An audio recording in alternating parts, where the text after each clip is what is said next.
ಆತ್ಮೀಯ ವಿದ್ಯಾರ್ಥಿಗಳೇ, ನಾನು ಶ್ರೀ ಶಿವಾನಂದ ಹಾಲೊಳ್ಳಿ, ಸರ್ಕಾರಿ ಪ್ರಥಮ ದರ್ಜೆ ಕಾಲೇಜು ತೇಲ್ಸಂಗದಲ್ಲಿ ಅರ್ಥಶಾಸ್ತ್ರ ವಿಷಯದಲ್ಲಿ ಸಹಾಯಕ ಪ್ರಾಧ್ಯಾಪಕನಾಗಿ ಕಾರ್ಯನಿರ್ವಹಿಸ್ತಾ ಇದ್ದೇನೆ. ಕಾಲೇಜು ಶಿಕ್ಷಣ ಇಲಾಖೆಯ ಮಹತ್ವಾಕಾಂಕ್ಷಿ ಯೋಜನೆಯಾದಂಥ Karnataka learning management system LMS ಅಡಿಯಲ್ಲಿ ಡಿಜಿಟಲ್ ಲರ್ನಿಂಗ್ ಈ ಕಂಟೆಂಟನ್ನು ಅಭಿವೃದ್ಧಿಪಡಿಸುತ್ತಿದ್ದು, ರಾಣಿ ಚೆನ್ನಮ್ಮ ವಿಶ್ವವಿದ್ಯಾಲಯ ನಿಗದಿಪಡಿಸಿರುವ BA 6ನೇ ಸೆಮಿಸ್ಟರ್ನ ಅರ್ಥಶಾಸ್ತ್ರ ಪತ್ರಿಕೆ 2 ಭಾರತದ ಆರ್ಥಿಕತೆ ಇಂಡಿಯನ್ ಎಕಾನಮಿ ಅಡಿಯಲ್ಲಿ ಮೊದಲ ಘಟಕ ಡೆವಲಪ್ಮೆಂಟ್ ಆಫ್ ಇಂಡಿಯನ್ ಎಕಾನಮಿ ಅಡಿಯಲ್ಲಿ 10ನೇ ಮತ್ತು ಕೊನೆಯ ಸೆಷನ್ ಆದಂಥ progress of Indian economy under 11th 5-year plan ಅನ್ನು ನಾವೀಗ ಚರ್ಚಿಸೋಣ. ಮೊದಲಿಗೆ ಪ್ರಸ್ತಾವನೆಯ ಭಾಗದಲ್ಲಿ ನೋಡೋದೇನೆಂದರೆ, ಈ ಪಂಚವಾರ್ಷಿಕ ಯೋಜನೆಗಳು ಭಾರತದಲ್ಲಿ 1947ರಿಂದ 1917ರವರೆಗೆ ಬಹಳಷ್ಟು, ಅದು ವಿಶೇಷವಾಗಿ 1951ರಿಂದ 17ರವರೆಗೆ 2017ರವರೆಗೆ ಇವುಗಳನ್ನು ಯೋಜನಾ ಆಯೋಗ ಎಂಬುದು, ನಂತರ 15ರಿಂದ 17ರವರೆಗೆ ನೀತಿ ಆಯೋಗ ಇದನ್ನು ಅಭಿವೃದ್ಧಿಪಡಿಸುವಿಕೆ, ಕಾರ್ಯನಿರ್ವಹಣೆ ಮತ್ತು ಮೇಲುಸ್ತುವಾರಿಯನ್ನು ಮಾಡ್ತಾ ಬಂದಿರೋದನ್ನು ನೋಡ್ತೀವಿ. ಸಾಮಾನ್ಯವಾಗಿ ಈ ಯೋಜನಾ ಆಯೋಗಕ್ಕೆ ಮತ್ತು ಇವತ್ತಿನ ನೀತಿ ಆಯೋಗಕ್ಕೆ ಪ್ರಧಾನಮಂತ್ರಿಗಳು ಪದನಿಮಿತ್ತ ಚೇರ್ಮನ್ ಆಗಿ ಕಾರ್ಯನಿರ್ವಹಿಸಿರ್ತಕ್ಕಂಥದ್ದನ್ನು ನೋಡ್ತೀವಿ. ಆನಂತರ ಕ್ಯಾಬಿನೆಟ್ ದರ್ಜೆಯ ಒಬ್ಬ ತಜ್ಞರು ಇದರ ಒಂದು ಯೋಜನಾ ಆಯೋಗದ ಒಂದು ಉಪಾಧ್ಯಕ್ಷ ಸ್ಥಾನವನ್ನು, ಅಂದರೆ ಡೆಪ್ಯೂಟಿ ಚೇರ್ಮನ್ನ ಸ್ಥಾನವನ್ನು ಹೊಂದಿರುವುದನ್ನು ನೋಡ್ತೀವಿ. ಇನ್ನು ಇದು 2017ರವರೆಗೆ ಈ ಪಂಚವಾರ್ಷಿಕ ಯೋಜನೆಗಳು ಜಾರಿಯಲ್ಲಿ ಇದ್ದದ್ದನ್ನು ನೋಡ್ತೀವಿ. ಅದರಂತೆ 11ನೇ ಯೋಜನಾ ಅವಧಿ 2007ರಿಂದ 2012. ಇದು ಒಂದು ಫೇವರೇಬಲ್ ಸರ್ಕಮ್ಸ್ಟೆನ್ಸಸ್ನಲ್ಲಿ, ಸೂಕ್ತವಾದಂಥ ಸಂದರ್ಭದಲ್ಲಿ ಇದ್ದುಕೊಂಡು 10ನೇ ಯೋಜನೆ ಅವಧಿಯಲ್ಲಿ 7.7% GDPಯ ಪ್ರಗತಿಯನ್ನು ದಾಖಲಿಸಿದಂಥ ಒಂದು ಅವಧಿಯ ನಂತರ ಬಂದಂಥದ್ದನ್ನು ಹೇಳ್ಬೋದು. ಈ 11ನೇ ಪಂಚವಾರ್ಷಿಕ ಯೋಜನೆಯ ಮುಖ್ಯ ಒಂದು ಟ್ಯಾಗ್ಲೈನ್ ಏನಿತ್ತು ಅಂತ ಅಂದರೆ, towards faster and more inclusive growth, ವೇಗದ ಮತ್ತು ಗರಿಷ್ಠ ಒಳಗೊಳ್ಳುವಿಕೆಯ ಬೆಳವಣಿಗೆಯನ್ನು ಹೊಂದಿರುವಂಥದ್ದು. However, for too many people in the country still lacked the basic requirements for decent living in terms of nutrition standards, access to education and basic health, and also to other public services such as water supply and sewerage. ಈ ಒಂದು ಯೋಜನೆಯ ಒಂದು ಲಕ್ಷಣಗಳು ಅಥವಾ ಉದ್ದೇಶಗಳನ್ನು, ಅಬ್ಜೆಕ್ಟಿವ್ಸನ್ನು ನೋಡ್ತಾ ಹೋದರೆ, objectives are features of the 11th 5-year plan. Income and poverty ದೃಷ್ಟಿಯಿಂದ accelerate GDP growth from 8 to 10%, then maintain at 10% in 12th plan in order to double per capita income by 2016 and 17. 2016-17 ಹೊತ್ತಿಗೆ ಭಾರತೀಯರ ತಲಾ ಆದಾಯವನ್ನು ದ್ವಿಗುಣಗೊಳಿಸುವ ದೃಷ್ಟಿಯಿಂದ 8% 10% ಮತ್ತು ಸಂಪೂರ್ಣವಾಗಿ 12ನೇ ಯೋಜನೆಯಲ್ಲಿ 10% ದರದಲ್ಲಿ GDPಯ ಪ್ರಗತಿಯನ್ನು ದಾಖಲಿಸುವ ಉದ್ದೇಶವನ್ನು ಇಟ್ಕೊಳ್ಳಲಾಗಿತ್ತು. ನಂತರದಲ್ಲಿ increase agriculture GDP growth rate to 4% per year to ensure a broader spread of benefits. ಈ ಒಂದು ಕ್ಷೇತ್ರದಲ್ಲಿ ಎಲ್ಲ ಕೃಷಿ ಆಧಾರಿತ ಕೈಗಾರಿಕಾ ಒಂದು ಬೆಳವಣಿಗೆ ದೃಷ್ಟಿಯಿಂದ ಮತ್ತು ಕೃಷಿ ಕ್ಷೇತ್ರದಲ್ಲಿ ತೊಡಗಿರುವ ಜನರ ಆದಾಯದ ದ್ವಿಗುಣಗೊಳಿಸುವ ದೃಷ್ಟಿಯಿಂದ ಕೃಷಿಯ ಬೆಳವಣಿಗೆಯನ್ನು 4% ದರದಲ್ಲಿ, ವಾರ್ಷಿಕ 4% ದರದಲ್ಲಿ ಬೆಳವಣಿಗೆ ಮಾಡಬೇಕನ್ನುವಂಥ ಉದ್ದೇಶವನ್ನು ಇಟ್ಕೊಳ್ಳಲಾಗಿತ್ತು. ಮತ್ತು create 70 million new work opportunities, 70 million ಉದ್ಯೋಗ ಸೃಷ್ಟಿಯ ಗುರಿಯನ್ನು ಇಟ್ಟುಕೊಳ್ಳಲಾಗಿತ್ತು. ಆನಂತರ ನಿರುದ್ಯೋಗ ದರವನ್ನು 5% ಕಡಿಮೆಗೊಳಿಸುವಂಥ ಗುರಿಯನ್ನು ಹಾಕಿಕೊಳ್ಳಲಾಗಿತ್ತು. ಅದೇ ರೀತಿಯಾಗಿ real wage rate of unskilled workers by 20% in 11th plan. ಈ ನೈಜ ಕೂಲಿ ದರವನ್ನು, ಕೌಶಲ್ಯರಹಿತ ಕಾರ್ಮಿಕರ ನೈಜ ಕೂಲಿ ದರವನ್ನು 20% ಹೆಚ್ಚಿಸುವಂಥ ಗುರಿಯನ್ನು ಹಾಕಿಕೊಳ್ಳಲಾಗಿತ್ತು. ಈ ರೀತಿ ಕೌಶಲ್ಯರಹಿತ ಕಾರ್ಮಿಕರ ನೈಜ ವೇತನ ದರವನ್ನು 11ನೇ ಯೋಜನೆ ಶೇಕಡ 20% ಹೆಚ್ಚಿಸುವ ಉದ್ದೇಶವನ್ನು ಇಟ್ಟುಕೊಳ್ಳಲಾಗಿತ್ತು. ಈ ಉದ್ದೇಶಗಳೊಂದಿಗೆ ಈ ಒಂದು 11ನೇ ಪಂಚವಾರ್ಷಿಕ ಯೋಜನೆ ಆರಂಭವಾಯಿತು ಅಂತ ಹೇಳ್ಬೋದು. ಇನ್ನು ಶಿಕ್ಷಣ ಕ್ಷೇತ್ರದಲ್ಲಿ ಡ್ರಾಪ್ಔಟ್ ಅಂತ ಏನು ನಾವು ಕರಿತೀವಿ, ಶಾಲೆ ಬಿಡುವ ಮಕ್ಕಳ ಪ್ರಾಥಮಿಕ ಹಂತದಲ್ಲಿ ಶಾಲೆ ಬಿಡುವ ಮಕ್ಕಳನ್ನು ಶೇಕಡ 52.2 2003-04 ಇದ್ದುದನ್ನು 2011-12 ವೇಳೆಗೆ ಶೇಕಡ 20ಕ್ಕೆ ತರುವಂಥ ಉದ್ದೇಶವನ್ನು ಇಟ್ಕೊಳ್ಳಲಾಯಿತು. Develop minimum standards of educational attainment in elementary school and by regular testing monitor effectiveness of education to ensure quality. ಮೂಲ ಶಿಕ್ಷಣವನ್ನು ಅಂದರೆ ಪ್ರಾಥಮಿಕ ಶಿಕ್ಷಣವನ್ನು ಹಂತದ ಶಿಕ್ಷಣವನ್ನು ಕನಿಷ್ಠ ಮಟ್ಟದ ಒಂದು ಮೂಲಭೂತ ಸೌಕರ್ಯಗಳೊಂದಿಗೆ ಗರಿಷ್ಠ ಗುಣಮಟ್ಟವನ್ನು ಖಾತ್ರಿಗೊಳಿಸುವಂಥ ಗುರಿಯನ್ನು ಉದ್ದೇಶವನ್ನು ಇಟ್ಟುಕೊಳ್ಳಲಾಯಿತು.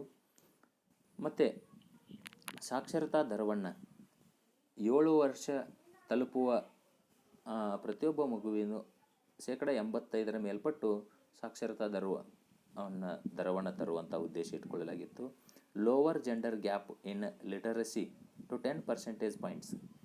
ಈ ಲಿಂಗ ತಾರತಮ್ಯವನ್ನು, ಲಿಂಗ ವ್ಯತ್ಯಾಸದ ದರವನ್ನು ಸಾಕ್ಷರತೆ ಪ್ರಮಾಣದಲ್ಲಿ ಈಗ ಪುರುಷರ ಮತ್ತು ಸ್ತ್ರೀಯರ ಸಾಕ್ಷರತಾ ದರದಲ್ಲಿನ ಒಂದು ಅಂತರವನ್ನು ಶೇಕಡ 10% ಕಡಿಮೆ ಮಟ್ಟಕ್ಕೆ ತರಬೇಕು ಅನ್ನುವಂಥ ಉದ್ದೇಶವನ್ನು ಇಟ್ಕೊಳ್ಳಲಾಯಿತು. ಇನ್ನು ಆರೋಗ್ಯ ಕ್ಷೇತ್ರದಲ್ಲಿ reduce infant mortality rate IMR to 28 and maternal mortality ratio to 1 per 1000 live births ತರಬೇಕನ್ನುವಂಥ ಉದ್ದೇಶವನ್ನು ಇಟ್ಕೊಳ್ಳಲಾಯಿತು. Reduced fertility rate to 2.1. ಉತ್ಪತ್ತಿ ದರವನ್ನು 2.1ಕ್ಕೆ ತರಬೇಕನ್ನುವಂಥ ಉದ್ದೇಶವನ್ನು ಇಟ್ಕೊಳ್ಳಲಾಯಿತು.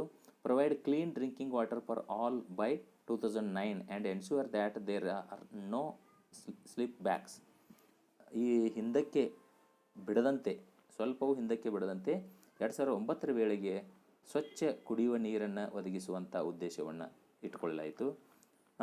ಅಪೌಷ್ಟಿಕತೆಯನ್ನು 0ರಿಂದ 3 ವರ್ಷದವರೆಗಿನ ಮಕ್ಕಳ ಒಂದು ಅಪೌಷ್ಟಿಕತೆಯನ್ನು ಕಡಿಮೆಗೊಳಿಸುವ ಉದ್ದೇಶದಿಂದ ಇದನ್ನು ಕಡಿಮೆಗೊಳಿಸುವುದು, ಅದರ ಕನಿಷ್ಠ ಅರ್ಧದಷ್ಟಾದರೂ ಕಡಿಮೆಗೊಳಿಸಬೇಕನ್ನುವಂಥ ಗುರಿಯನ್ನು ಇಟ್ಕೊಳ್ಳಲಾಯಿತು, ಉದ್ದೇಶವನ್ನು ಇಟ್ಕೊಳ್ಳಲಾಯಿತು. Reduce anaemia among women and girls by 50% by the end of the plan. ಈ ಯೋಜನೆಯ ಕೊನೆಯ ವೇಳೆಗೆ ಕನಿಷ್ಠ ಶೇಕಡ 50ರಷ್ಟಾದರೂ ಮಹಿಳೆ ಮತ್ತು ಬಾಲಕಿಯರ ಒಂದು ಅನಿಮಿಯಾವನ್ನು ಶೇಕಡ 50ರಷ್ಟಾದರೂ ಕಡಿಮೆಗೊಳಿಸಬೇಕನ್ನುವಂಥ ಒಂದು ಉದ್ದೇಶವನ್ನು ಇಟ್ಕೊಳ್ಳಲಾಯಿತು. ಅದೇ ರೀತಿಯಾಗಿ ವುಮೆನ್ ಆ್ಯಂಡ್ ಚಿಲ್ಡ್ರನ್ ಅಲ್ಲಿ rise sex ratio for age group of 0 to 6 to 935 by 2011 and 12 and 950 by 2016 and 17. 2011-12 ವೇಳೆಗೆ 0 to 6 ಏಜ್ ಗ್ರೂಪ್ನ ಒಂದು ಸೆಕ್ಸ್ ರೇಷಿಯೋವನ್ನು, ಲಿಂಗ ದರವನ್ನು 1000ಕ್ಕೆ 935ಕ್ಕೆ ಮತ್ತು 2016-17ಕ್ಕೆ 950ಕ್ಕೆ ತರುವಂಥ ಉದ್ದೇಶವನ್ನು ಇಟ್ಕೊಳ್ಳಲಾಯಿತು. Ensure that at least 33% of the direct and indirect beneficiaries of all government schemes are women and girl children. ನೋಡಿ, ಕನಿಷ್ಠ ಶೇಕಡ 33ರಷ್ಟಾದರೂ ಕೂಡ ಪ್ರತ್ಯಕ್ಷ ಮತ್ತು ಪರೋಕ್ಷ ಏನು ಭಾಗಿದಾರರು, ಪಾಲುದಾರರು, ಪ್ರಯೋಜನೆಯನ್ನು ಪಡೆದುಕೊಳ್ಳುವಂಥವರು ಮಹಿಳೆಯರು ಮತ್ತು ಮಕ್ಕಳಾಗಿರಬೇಕನ್ನು, ಗರ್ಲ್ಸ್ ಚಿಲ್ಡ್ರನ್ ಆಗಿರಬೇಕನ್ನುವಂಥ ಉದ್ದೇಶವನ್ನು ಇಟ್ಕೊಳ್ಳಲಾಯಿತು. Ensure that all children enjoy a safe childhood without any compulsion to work. ಯಾವುದೇ ಕಡ್ಡಾಯ ಕಾರ್ಯನಿರ್ವಹಣೆ ಇಲ್ಲದೆ ತಮ್ಮ ಬಾಲ್ಯತನವನ್ನು ಕಳೆಯುವಂಥದ್ದನ್ನು ಖಾತ್ರಿಗೊಳಿಸುವ ಉದ್ದೇಶವನ್ನು ಇಟ್ಕೊಳ್ಳಲಾಯಿತು. ಅದೇ ರೀತಿಯಾಗಿ ಮೂಲಭೂತ ಸೌಕರ್ಯಗಳ ವಲಯದಲ್ಲಿ ensure electricity connection to all villages and BPL households by 2009 and round the clock power.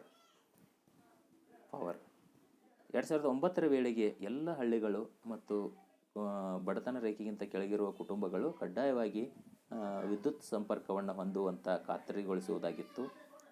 Ensure all weather road connection to all habitation with population 1000 and above 500 in hill and tribal areas by 2009. Ensure coverage of all significant habitation by 2015.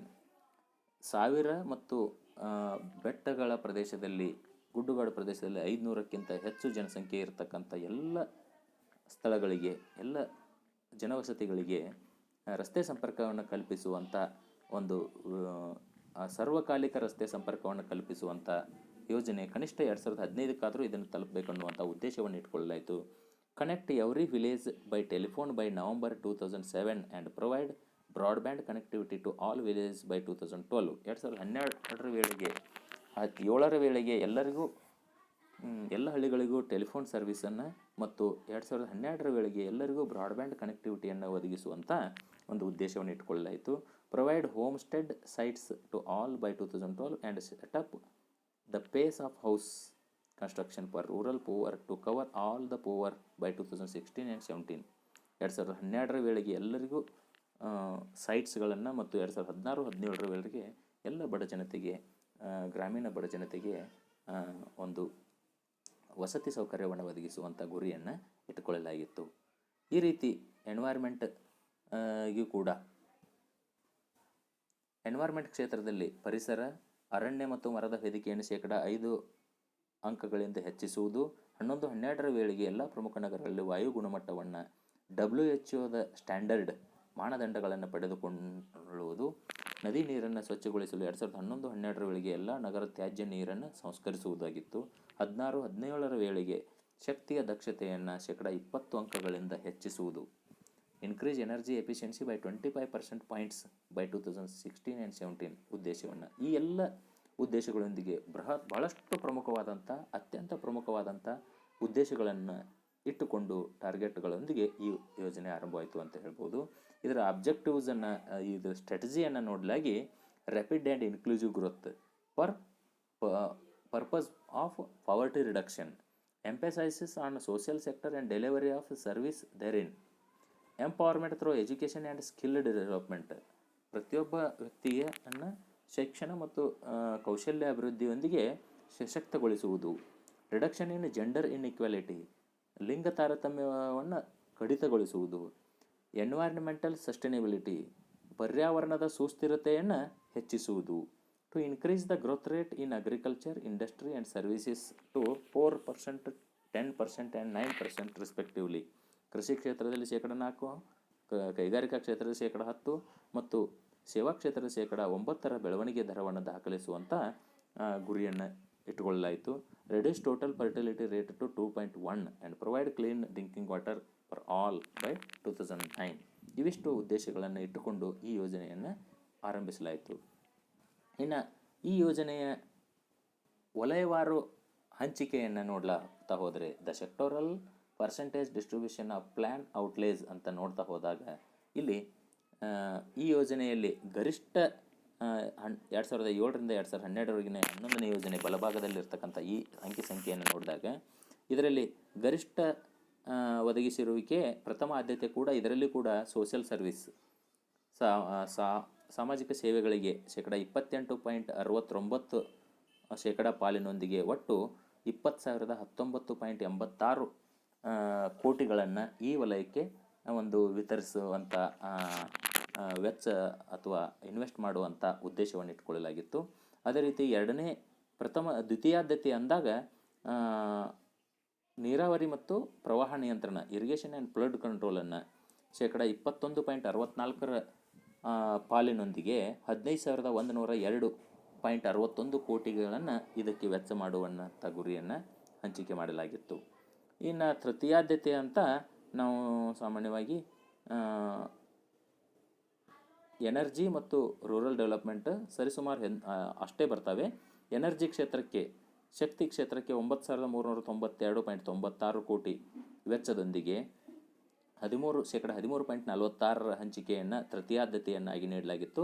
ಇನ್ನು ಚತುರ್ಥ ಆದ್ಯತೆಯನ್ನು ಗ್ರಾಮೀಣ ಅಭಿವೃದ್ಧಿಗಾಗಿ 12.12% ಪಾಲಿನೊಂದಿಗೆ 8,457.87 ಕೋಟಿಗಳನ್ನು ವೆಚ್ಚ ಮಾಡುವ ಗುರಿಯನ್ನು ಇಟ್ಟುಕೊಂಡು ಗ್ರಾಮೀಣ ಅಭಿವೃದ್ಧಿಗೆ ಮೀಸಲಾಗಿದ್ದನ್ನು ಇಲ್ಲಿ ನಾವು ನೋಡ್ಬೋದು. ಇನ್ನು ಈ ಯೋಜನೆಯಲ್ಲಿ 11ನೇ ಯೋಜನೆಯ ಸಾಧನೆಗಳನ್ನು ನಾವು ನೋಡ್ತಾ ಹೋದರೆ, ಇಲ್ಲಿ although the draft 11th plan had set a target to attain annual average growth rate of 4.1% in agriculture and allied sector, but during 11th plan it has attained 5.8% growth rate in 2007 and 8 and 0.1% growth rate in 2008 and 9 and 1.0% growth rate in 2009 and 10, 7% in 2010 and 11, and finally by 2000 2.5% in 2011 and 12. ಒಟ್ಟಾರೆ ಈ ಒಂದು ಯೋಜನಾ ಅವಧಿಯಲ್ಲಿ ಗುರಿ 4% ಇದ್ದರೂ ಕೂಡ ಈ ಬೆಳವಣಿಗೆ ಒಂದು ವರ್ಷ 5.8 ಇದ್ದರೆ ಒಂದು ವರ್ಷ 0.1 ಇದ್ದು, ಒಂದು ವರ್ಷ 1% ಇದ್ದು, ಒಂದು ವರ್ಷ 7% ಇದ್ದು, ಒಟ್ಟಾರೆ ಇದರಲ್ಲಿ ಬಹಳಷ್ಟು ಏರಿಳಿತವನ್ನು ಕಂಡಂಥ ಅವಧಿ ಅಂತ ಹೇಳ್ಬೋದು. ಒಟ್ಟಾರೆ ಆಶಾದಾಯಕವಾಗಿದ್ದರೂ ಕೂಡ ಸ್ವಲ್ಪ ಏರಿಳಿತವನ್ನು ಕಂಡು ಬಂದದ್ದನ್ನು ನೋಡ್ತೀವಿ. ಇನ್ನು the index of agriculture production increased from 100 to 107 in 2007 and 8 and 2007, 8 and 9. Further declined 102.8 in 2009 and 10 and then increased 124.1 in 2011 and 12, showing a mixed performance. ಈ ಕೃಷಿ ಉತ್ಪಾದನೆ ಸೂಚ್ಯಂಕ 100ರಿಂದ 107ಕ್ಕೆ ಏರಿದ್ದು, 102ಕ್ಕೆ ಇಳಿದಿದ್ದು, ಮತ್ತು 124ಕ್ಕೆ ಏರಿದ್ದು. ಒಟ್ಟಾರೆ ಇದು ಮಿಕ್ಸ್ಡ್ ಪರ್ಫಾರ್ಮೆನ್ಸ್, ಸಮ್ಮಿಶ್ರ ಒಂದು ಕ್ಷಮತೆ ಅಂತ ಹೇಳ್ಬೋದು. ಇದಿಷ್ಟು ಬೆಳವಣಿಗೆಯನ್ನು, ಅಚೀವ್ಮೆಂಟನ್ನು ನೋಡ್ಬೋದು. ಆನಂತರ ಈ ಒಂದು 11ನೇ ಯೋಜನೆ ಮೊದಲ ವರ್ಷದಲ್ಲಿ ಗ್ರೋತ್ ರೇಟ್ 9.3% ಆಯಿತು. ಆನಂತರ growth decelerated 6.7% in 2008 and 9 following the global financial crisis. 2008ರ ಒಂದು ಜಾಗತಿಕ ಹಣಕಾಸಿನ ಬಿಕ್ಕಟ್ಟಿನ ಅವಧಿ ಕಾರಣದಿಂದಾಗಿ ಕೇವಲ 6.7% the economy recovered substantively to register growth rates of 8.6% and 9.3% in 2009 and 10 and 2010 and 11 respectively. 2009, 10, 11ರ ಅವಧಿಯಲ್ಲಿ 8.6 ಮತ್ತು 9.3ರ ಬೆಳವಣಿಗೆಯನ್ನು ದಾಖಲಿಸಿತು. ಅಂತಿಮವಾಗಿ second bout of global slowdown in 2011 due to the sovereign debt crisis in Europe, coupled with domestic factors such as a tight monetary policy and supply side bottlenecks, resulted in declaration of growth of 6.2 in 2011 and 12. 2011-12ರಲ್ಲಿ ಮತ್ತೆ ಒಂದು ಜಾಗತಿಕ ಹಲವು ಪ್ರಮುಖ ಅಂಶಗಳು ಮತ್ತು ಯುರೋಪಿನಲ್ಲಿನ ಒಂದು ಕ್ರೈಸಿಸ್ನ ಕಾರಣದಿಂದಾಗಿ 6.2% ಪ್ರಗತಿ ಮಾತ್ರ ಕಂಡುಬಂತು. ಮುಂದುವರೆದು ಈ ಒಂದು ಯೋಜನಾ ಅವಧಿಯಲ್ಲಿ 8% ಒಂದು ಟಾರ್ಗೆಟನ್ನು, GDPಯ ಟಾರ್ಗೆಟನ್ನು ನಿಗದಿಪಡಿಸಿಕೊಂಡು ಸಾಧಿಸಲಾಯಿತು. ಆದರೆ 10th ಪ್ಲ್ಯಾನ್ ನಂತರ ಬೆಟರ್ ಅಂತ ಹೇಳ್ಬೋದು. ಇಲ್ಲಿ 10ನೇ ಯೋಜನೆಗಿಂತ ಉತ್ತಮವಾದಂಥ ಪ್ರಗತಿ ಕಂಡುಬಂತು ಅಂತ ಹೇಳ್ಬೋದು. ಆದರೆ ನಾವೇನು 8ರಿಂದ 10ರ ಪ್ರಗತಿಯನ್ನು ಇಟ್ಟುಕೊಂಡಿದ್ವಿ ಅದು ಆಗಲಿಲ್ಲ.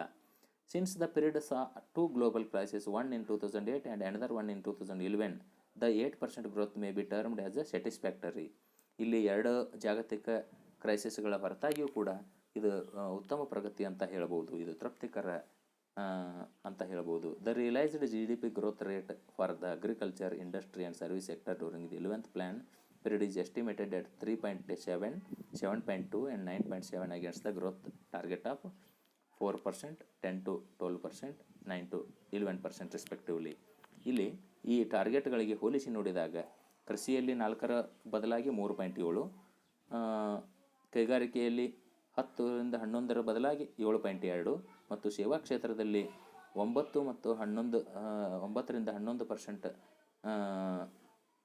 ಟಾರ್ಗೆಟ್ಗೆ ಬದಲಾಗಿ 9.7% ಪ್ರಗತಿ ಆದದ್ದನ್ನು ತೃಪ್ತಿಕರವಾದಂಥ ಸಮ್ವಾಟ್ ಸ್ಯಾಟಿಸ್ಫ್ಯಾಕ್ಟರಿ ಅಂತ ಹೇಳ್ಬೋದು. ಇನ್ನು ಈ ಒಂದು ಯೋಜನೆಯಲ್ಲಿ ಡೊಮೆಸ್ಟಿಕ್ ಸೇವಿಂಗ್ಸ್ ಆದದ್ದು ಟಾರ್ಗೆಟ್ 34.8 ಇದ್ದದ್ದು 36.7 ಆಯಿತು. ನಂತರ 33.5 ಆಯಿತು, 36.1 ಆಯಿತು. GDP market prices respectively in 11th 5-year plan which is below the target but not very far. ಒಂದು ಟಾರ್ಗೆಟ್ಗಿಂತ ಅಲ್ಪ ಪ್ರಮಾಣದಲ್ಲಿ ಕಡಿಮೆ ಅಂತ ಇದ್ದರೂ ಕೂಡ ಇದು ಒಂದು ಸಮಾಧಾನಕರವಾದಂಥದ್ದು ಅಂತ ಹೇಳ್ಬೋದು. Latest estimates of poverty released the planning commission. Poverty in country has declined 1.5% points per year between 2004 and 5 and 2009 and 10. The rate of decline during the period 2004 and 5 and 9 and 10 is twice the rate of decline witnessed during the period of 93, 94 to 2004 and 5.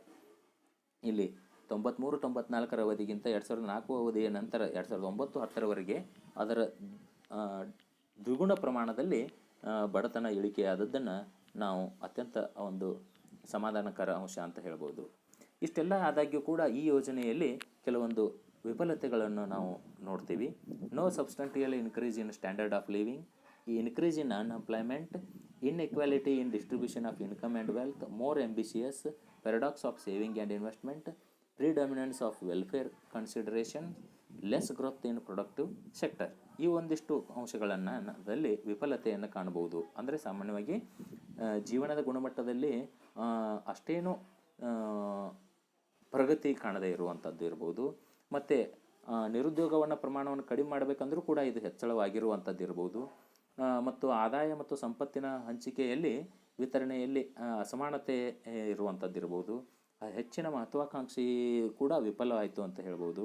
ಇನ್ನು ಉಳಿತಾಯ ಮತ್ತು ಹೂಡಿಕೆಯಲ್ಲಿನ ವಿರೋಧಾಭಾಸ ಅನ್ನುವಂಥದ್ದು ಇರ್ಬೋದು, ಕಲ್ಯಾಣ ಯೋಜನೆಗಳ ಒಂದು ದೃಷ್ಟಿಯಿಂದ ಇರ್ಬೋದು, ಒಟ್ಟಾರೆ ಉತ್ಪಾದಕ ವಲಯದಲ್ಲಿನ ಕಡಿಮೆ ಬೆಳವಣಿಗೆಯ ದೃಷ್ಟಿಯಿಂದ ಇರ್ಬೋದು, ಭಾಳಷ್ಟು ವಿಫಲತೆ ಅಂಶಗಳು ಕೂಡ ಇದರಲ್ಲಿ ಕಂಡುಬಂದವು. ಇನ್ನು ಅಂತಿಮವಾಗಿ ನಾವು ಇದರ ಒಂದು ತೀರ್ಮಾನಕ್ಕೆ ಬರಬಹುದಾದದ್ದು ಏನಂದರೆ, ಈ ಒಂದು ಯೋಜನೆಯಲ್ಲಿ ಒಂದಿಷ್ಟು ಪ್ರಮಾಣದಲ್ಲಿ ಸಮಾಧಾನಕರವಾದಂಥ ಕೆಲವೊಂದು ಕ್ಷೇತ್ರದಲ್ಲಿ ಸಮಾಧಾನಕರವಾದಂಥ ಪ್ರಗತಿಯನ್ನು ಕಂಡುಬಂತು, ಒಂದಿಷ್ಟು ಅಂಶಗಳಲ್ಲಿ ವಿಫಲತೆಯನ್ನು ಕಂಡುಬಂತು. ಒಟ್ಟಾರೆಯಾಗಿ ಇದು ಅಷ್ಟೇನು ಸಮಸ್ಯಾತ್ಮಕವಲ್ಲದೆ ಸಮಾಧಾನಕರವಾದಂಥ ಪ್ರಗತಿಯನ್ನು ದಾಖಲಿಸಿದಂಥ ಪಂಚವಾರ್ಷಿಕ ಯೋಜನೆ 11ನೇ ಯೋಜನೆ ಅಂತ ಹೇಳ್ಬೋದು. Then it can be observed that a distinct departure in approach of 11th plan is that the plan wanted to achieve faster but more inclusive growth that should look for a jumps is standard of living, reducing the proportion of people lying below the poverty line and increased access of people to basic amenities of life. ಇಲ್ಲಿ standard of ಲಿವಿಂಗಲ್ಲಿ ಅಷ್ಟೇನು ಪ್ರಗತಿ ಕಂಡು ಬರಲಿಲ್ಲ ಅಂದರೂ ಕೂಡ ಬಡತನದ ಜನತೆ, BPL ಕೆಳಗಿನ ಜನತೆ ತಮ್ಮ ಮೂಲಭೂತ ಅವಶ್ಯಕತೆಗಳನ್ನು ಪಡೆದುಕೊಳ್ಳುವಲ್ಲಿ ಯಶಸ್ವಿಯಾದರು ಅನ್ನುವಂಥದ್ದು ಇರಬಹುದು. The 11th plan has to meet some worrying feature relating mainly to ever mounting subsidy burden and increased pressure on availability and prices of basic food items and inadequate allocation on health services and basic needs of poor people resulting from fuel and food subsidy more than 1 lakh crore per year. ಈ ಒಂದು ಯೋಜನಾವಧಿಯಲ್ಲಿ ಒಂದು ಬಹಳಷ್ಟು ಚಿಂತಿಸಬಹುದಾದಂಥ ಅಂಶ ಅಂದರೆ, ಇಲ್ಲಿ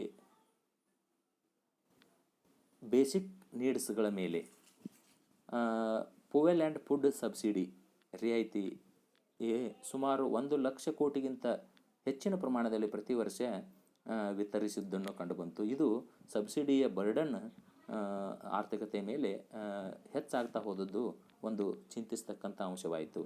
ಇನ್ this connection, Prime Minister Manmohan Singh, while presiding over the meeting of Planning Commission, observed, "We need to address the problem of mounting subsidy in food, fertilizers and now the petroleum, which is a recent phenomena." ಇವರು ಬಹುಮುಖ್ಯವಾಗಿ ಇವರು ಗುರುತಿಸಿದಂಥ ಒಂದು ನಾವು address ಮಾಡಬೇಕಾದಂಥ ಒಂದು ಸಮಸ್ಯೆ ಏನಂದರೆ, ಅದು subsidy ಆಹಾರ, ರಾಸಾಯನಿಕ ರಸಗೊಬ್ಬರ ಮತ್ತು ಪೆಟ್ರೋಲಿಯಂ ಮೇಲೆ ಒಂದು ಇತ್ತೀಚಿನ ಸಬ್ಸಿಡಿ ಬರ್ಡನನ್ನು ಕಡಿತಗೊಳಿಸುವಂಥ ಅದನ್ನು ವಿಷಯಕ್ಕೆ ಕೇಂದ್ರೀಕರಿಸಬೇಕನ್ನುವಂಥದ್ದನ್ನು ನಮ್ಮ ಮಾಜಿ ಪ್ರಧಾನಿ ಮನಮೋಹನ್ ಸಿಂಗರವರು ಇದರಲ್ಲಿ ವಿಷಯವನ್ನು ಕೇಂದ್ರೀಕರಿಸಿದರು ಅಂತ ಹೇಳ್ಬೋದು. Thus the commission is of the view that the plan would try to make growth more inclusive as to reach the benefits of the ongoing economic reforms to neglected sections of the society, especially in rural areas. ಗ್ರಾಮೀಣ ಪ್ರದೇಶದ ಒಂದು ಸಮಾಜಕ್ಕೆ ಈ ಒಂದು ಯೋಜನೆಯ ಫಲಶ್ರುತಿಯನ್ನು ಒದಗಿಸಲಿಕ್ಕೆ, ಇಲ್ಲಿವರೆಗೆ ತುಳಿತಕ್ಕೊಳಗಾದಂಥ ವಲಯಕ್ಕೆ ಸಮಾಜಕ್ಕೆ ಈ ಒಳಗೊಳ್ಳುವ ಅಭಿವೃದ್ಧಿಯನ್ನು ತಲುಪಿಸಲಿಕ್ಕೆ ಪ್ರಯತ್ನಿಸಿತು ಅಂತ ಹೇಳ್ಬೋದು. That's all my dear students. ಇನ್ನು ಹೆಚ್ಚಿನ ಒಂದು ಮಾಹಿತಿಗಾಗಿ ನೀವು ಇದೇ ಸೆಷನ್ನ ಈ ಕಂಟೆಂಟನ್ನು ನೋಡ್ಬೋದು. ಆನಂತರ ಈ ರೆಫರೆನ್ಸ್ ಅಲ್ಲಿ ನೀಡಿರ್ತಕ್ಕಂಥ ಗ್ರಂಥಗಳನ್ನು ಅಥವಾ ವೆಬ್ಸೈಟ್ ವಿಳಾಸಗಳನ್ನು ನೀವು ನೋಡಿ ರೆಫರ್ ಮಾಡಿ ಹೆಚ್ಚಿನ ಮಾಹಿತಿಯನ್ನು ತಿಳಿದುಕೊಳ್ಬೇಕು ಅಂತೇಳಿ ವಿನಂತಿಸ್ತಾ ಈ ಸೆಷನ್ನನ್ನು ಮುಕ್ತಾಯಗೊಳಿಸ್ತಾ ಇದ್ದಾನೆ ಸ್ನೇಹಿತರೆ. Thank you one and all.